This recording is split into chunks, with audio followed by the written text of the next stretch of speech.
Now to the Pope's historic visit to Cuba and the U.S. Pope Francis arriving in eastern Cuba this morning for the next leg of his trip.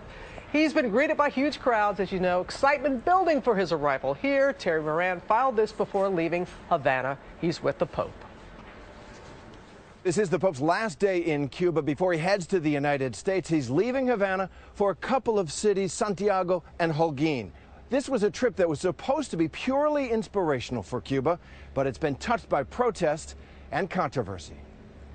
An unforgettable moment, the Pope meets with Fidel Castro, the 89-year-old revolutionary, and a Pope who's shaking up the world, too. A jubilant welcome for the Pope from hundreds of young Cubans here in Havana last night.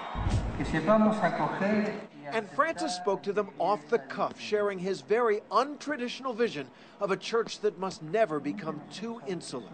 When a religion becomes a convent, it loses the best thing it has, he said.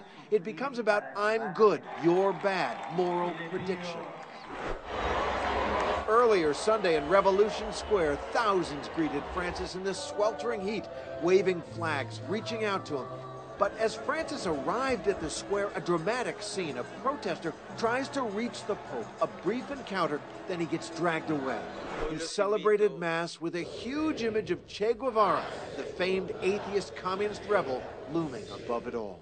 A profoundly moving experience for so many, and the kids loved it too. How was it? How was it to see the Pope? I'm excited, she says. I was like, hooray, it's the Pope. We had a lot of fun. It was a lot of fun for them and for so many Cuban Catholics. The Pope will travel just 90 miles from here in Cuba across the Florida Straits to the United States, but really, it's just a world away from here.